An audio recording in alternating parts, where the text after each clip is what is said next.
So my first question, what are some of the big questions that you've studied on the topic of immigration? Yeah, so I've studied three big questions. The first one focuses on how globalization has affected immigration policy. So basically, thinking about how the ability of businesses to move their production anywhere and the increase in trade from overseas has affected immigration. And what that project showed was that as states opened more from trade to other countries or more companies moved overseas, you had less business support for immigration and helps explain some of the increasing restrictions we see towards immigration. The second big project has been focused on emigration, so people leaving, and how authoritarian governments can use immigration to bolster the rules. So we argue it's kind of a double-edged sword. So on the one hand, they get rid of people who don't like them, and people also send back a lot of money back home that can be helpful. But on the other hand, if people come to places like Canada or the US, they can learn about democracy and democratic values and also actually transmit those back home. So autocrats have to be careful to allow immigration to places in the Persian Gulf where they're going to get all these economic benefits, but not allow it to places like Canada. And then the third project is a newer project that's focused on how migrants themselves see the process of moving, especially migrants from forced displacement crises. And so thinking about how their goals to reassert their social status and reestablish their dignity really drive them to situations where they can become self-sufficient and not rely on the state so much.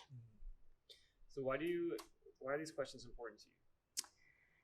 Some of them are sort of academically interesting. So, I've been interested to take immigration policy. So whether it's Canada or the United States, if you think about the 19th century where kind of like anybody could show up and enter the state, whereas now there's a lot more state regulation and it's much more restrictive than it was in comparison to the 19th century.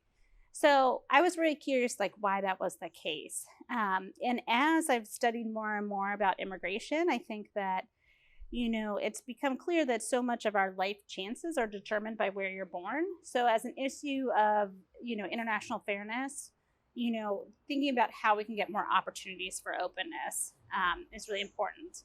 And then thinking about the flip side about emigrating and why some people are freely allowed to leave their state and others aren't. Again, I think that choosing where you want to live is a fundamental human right and so shouldn't be restricted by states, the ability to leave.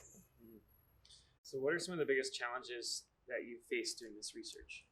A lot of the research challenges have been around data issues and that, most countries have not kept good data on immigration. So actually, it's if you look at the statistics that the US government or the Canadian government supplied, those are fantastic. We have a lot of data going a lot back in history. But if you want to look at who's coming into European countries, that data is a total mess. If you want to look at who's leaving countries, data is a total mess. And so it's really been hard to even know what's going on at times because the data just doesn't exist. And then also in terms of public opinion, I usually like to do a lot of work sampling sort of harder to reach populations. And of course, that's always a challenge of how can you get a good sample of hard to reach populations. Have you found it difficult to publicize your work beyond the relatively small community of researchers? There are lots of outlets, but it can also be hard. So I'll say that in two parts.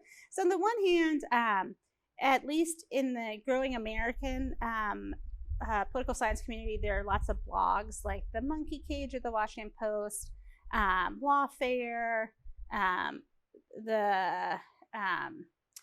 other blogs like that people publish in fairly often. And it's a way to get your views to maybe a wider audience, but still you don't know who's reading those, and are those just other academics who are reading those blog posts. Twitter, I think, has been helpful, especially once you get connected in with journalists. So at least in America, a lot of the immigration journalists are kind of through these networks, and I've connected with them on Twitter, and so they'll see what I'm posting about.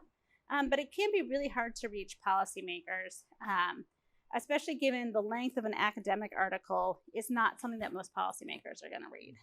Right. On the topic of policymakers, what has your research taught us that policymakers on immigration should know? I think that a lot of our stereotypes about immigrants are wrong. So one of them is, why people are fleeing their countries, and also the benefits we can provide in terms of helping people and helping countries democratize through immigration. So the most policymakers and most people don't even know that like migrants come and they learn about democracy and spread it back home. And that could be a really helpful thing to a Canadian or American government who wants to have more influence over a country that, is sort of transitioning, or we want to sort of increase respect for human rights and democracy. Actually engaging those diaspora communities would be really helpful. And then also thinking about, asylum seekers. There's this narrative out there that asylum seekers are fake, are fake refugees. They're economic migrants in disguise. And what we actually find in our research on people who seek asylum and refugees is that people who really should qualify as refugees under the international law are actually out there seeking economic opportunities to reestablish their lives. So just because somebody is seeking economic opportunities doesn't mean that they're not really deserving of our protection. Lastly, what has your research taught us about how candidates running for office should message or campaign? I mean, I think this is a tricky one because the issue of immigration tends to be more salient to the far right. But the vast majority of Americans, large numbers of Canadians, even large pluralities of Europeans are really favorable towards immigration within reasonable boundaries.